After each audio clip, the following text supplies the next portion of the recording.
રામ મંદિર પ્રાણ પ્રતિષ્ઠાના આમંત્રણના સ્વીકાર મુદ્દે પ્રદેશ કોંગ્રેસ પ્રમુખ શક્તિસિંહ ગોહિલનું નિવેદન. કહ્યું કે કામ પૂર્ણ થયું ના હોય તે મંદિરની પ્રાણ પ્રતિષ્ઠા અયોગ્ય. મંદિરનું કાર્ય પૂર્ણ થશે ત્યારે કોંગ્રેસ અયોધ્યા જશે. તો દિલમાં ભાવ હોય તો આશીર્વાદ મળે.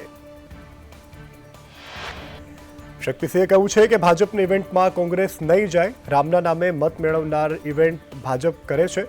પ્રાણ પ્રતિષ્ઠાનો નિર્ણય શંકરાચાર્ય કરે છે. અમારી પાર્ટીને જે નિર્ણય હશે તે બધા માને છે. અર્જુનભાઈની વાત વ્યક્તિગત છે. રામ મંદિરના આમંત્રણ સ્વીકારનો વિવાદ વકર્યો. કોંગ્રેસના અમિત નાયકનું નિવેદન. કહ્યું કે સરકારે કોંગ્રેસ પક્ષની ચિંતા કરવાની જરૂર નથી. મંદિરનું કામ અધૂરું હોવાથી પ્રાણ પ્રતિષ્ઠા કરી ન શકાય. ચૂંટણીલક્ષી એજન્ડા ઊભો કરવા ભાજપનું નાટક. આ ચૂંટણીલક્ષી એજન્ડામાં અમે સામેલ નહીં થઈએ. અમે સનાતની હિન્દુ છે, અયોધ્યા જઈશું. કોંગ્રેસ અયોધ્યા જવાની તારીખ નક્કી કરશે. ભાજપ અમારી ચિંતા ન કરે. અમને આમંત્રણની જરૂર નથી. રામ મંદિરનું આમંત્રણ સ્વીકાર કરી અને ઘરમાં ઘેરાઈ કોંગ્રેસ. કોંગ્રેસના નિર્ણયને કોંગ્રેસના જ નેતાઓએ વખોડ્યો. અર્જુન મોઢવાડિયા અમરીશ ડેરે નિર્ણયને અયોગ્ય ગણાવ્યો. કોંગ્રેસના નેતાઓએ પ્રાણ પ્રતિષ્ઠા મહોત્સવમાં સામેલ થવા કર્યો ઇનકાર. રામ મંદિરનું આમંત્રણનું સ્વીકાર મુદ્દે અર્જુન મોઢવાડિયાએ કહ્યું કે આવા રાજકીય નિર્ણયોથી દૂર રહેવું જોઈએ. 22 જાન્યુઆરીએ અયોધ્યામાં રામ મંદિરની પ્રાણ પ્રતિષ્ઠા થશે. પ્રાણ પ્રતિષ્ઠા મહોત્સવના અસ્વીકાર મુદ્દે પૂર્વ ધારાસભ્ય અમરીશ ડેરે નારાજગી વ્યક્ત કરી. કહ્યું કે નવનિર્મિત મંદિર પ્રત્યે લોકોની શ્રદ્ધા જોડાયેલી છે. લોક લાગણીને દિલથી માન આપવું જોઈએ. આવા નિવેદનો કાર્યકર્તાઓને નિરાશ કરશે. રામ મંદિર આમંત્રણ સ્વીકારવા મુદ્દે હેમાંગ રાવલનું નિવેદન. કહ્યું કે ધર્મ અને લાગણીઓ સાથે કોઈ પણ રાજકારણ ન હોય. આગામી દિવસોમાં હું પણ અયોધ્યા જઈશ. મને આમંત્રણ મળ્યું હોત તો હાજર રહ્યો હોત. હેમાંગ રાવલે વધુમાં કહ્યું કે હું હિન્દુ ધર્મ સાથે જોડાયેલો છું. દરેક હિન્દુ મંદિરે જઈ શકે છે. આગામી દિવસોમાં કોંગી નેતાઓ પણ અયોધ્યા જઈ શકે છે. રામ મંદિરની પ્રાણ પ્રતિષ્ઠા અંગે અમેરિકામાં ઉત્સાહ. અમેરિકાના ભારતીય મૂળના કોંગ્રેસમેન થાનેદારનું નિવેદન. રામ મંદિરની પ્રાણ પ્રતિષ્ઠા ઐતિહાસિક. દરેક ભારતીય માટે આ ગર્વની ક્ષણ છે. મેં રામ મંદિરના ફોટા જોયા, તે ખૂબ અદ્ભુત છે. રામ મંદિર પ્રાણ પ્રતિષ્ઠા આમંત્રણને લઈ અને વિવાદ વકર્યો. રામ મંદિરના મુખ્ય પૂજારી સત્યેન્દ્ર દાસે કોંગ્રેસના નિર્ણય અંગે નિવેદન આપ્યું. રાજનીતિ કોંગ્રેસનું બહાનું. અમે તો આમંત્રણ આપ્યું છે. કોંગ્રેસને લાગે છે ભાજપ રામના નામે રાજકારણ કરે છે. આમંત્રણના સ્વીકાર મુદ્દે કોંગ્રેસ પર સત્યેન્દ્ર દાસે કહ્યું કે રાજનીતિ તો એક બહાનું છે. કોંગ્રેસે ભગવાનને કાલ્પનિક કહ્યા છે તો આમંત્રણ નકારે જ. અમે પહેલા જ કહ્યું હતું કે કોંગ્રેસને આમંત્રણ ન આપવું જોઈએ. આમંત્રણના સ્વીકાર કરવા બદલ કોંગ્રેસ પર પ્રહાર. મનોજ તિવારીએ કહ્યું કે રામ મંદિર ન બને તેમ કોંગ્રેસ ઈચ્છતી હતી. રામ મંદિર ના બને તે માટે કોંગ્રેસે વકીલો રાખ્યા હતા. કોંગ્રેસે રામજીને કાલ્પનિક કહ્યા હતા. આમંત્રણના સ્વીકાર મુદ્દે કોંગ્રેસ પર પ્રહાર કરતા સ્મૃતિ ઈરાનીએ કહ્યું કે રામ વિરોધી ચહેરો દેશની સામે આવ્યો છે. કોંગ્રેસે આમંત્રણનો સ્વીકાર કર્યો છે. આ દેશના તમામ લોકો માટે આ ક્ષણ પુણ્યની ક્ષણ છે. એક સમયના રામનાથના સારથી અયોધ્યા જશે. લાલકૃષ્ણ અડવાણી મંદિર પ્રાણ પ્રતિષ્ઠા મહોત્સવમાં ઉપસ્થિત રહેશે. પહેલાના દુરસ્ત તબિયતને કારણે તેઓ નહોતા જવાના.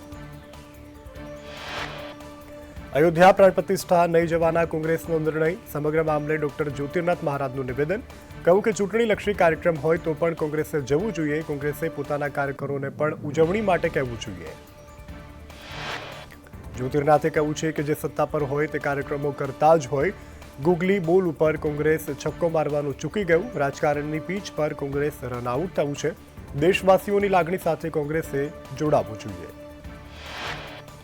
રામ મંદિરના આમંત્રણ સ્વીકાર મુદ્દે ભરત બોગરાનું નિવેદન. કહ્યું કે કોંગ્રેસની માનસિકતા હિન્દુ વિરોધી છે. સોમનાથમાં મૂર્તિ પ્રતિષ્ઠા બાદ શિખરનું કામ થયું હતું.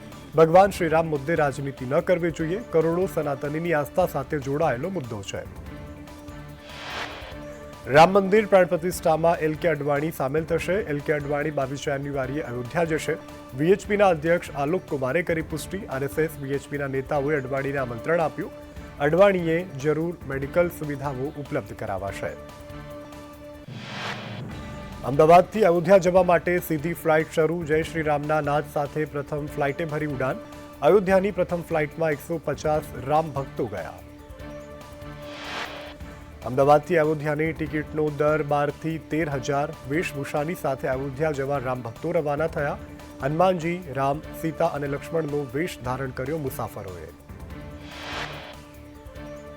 અયોધ્યા રામ મંદિરમાં દાનનો પ્રવાહ અવિરત ચાલુ. મંદિરને છેલ્લા 1 મહિનામાં 1.5 કરોડની રકમનું દાન મળ્યું. 22 જાન્યુઆરીના દિવસે 10 કરોડથી વધુ રકમનું દાન મળવાનો અંદાજ. રામ મંદિરને હાલ દૈનિક 5 લાખથી વધુ રકમ દાન સ્વરૂપે મળી રહી છે. રાજકોટના વિદ્યાર્થીઓએ ભગવાન રામ માટે સૌથી મોટો હાર બનાવ્યો. માતૃ મંદિર કોલેજના સમાજ કાર્યના વિદ્યાર્થીઓએ અંદાજિત 340 ફૂટનો ભવ્ય હાર બનાવ્યો. હારની વિશેષતા છે કે આ હાર મંદિરના શિખરથી નીચે મુખ્ય દ્વાર સુધી પહોંચશે.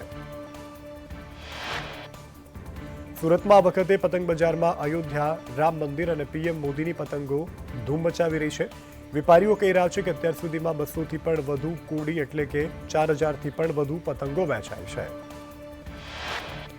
અયોધ્યામાં રામ પ્રાણ પ્રતિષ્ઠા માટે હળવદના 2 મહંતોને આમંત્રણ મળ્યું.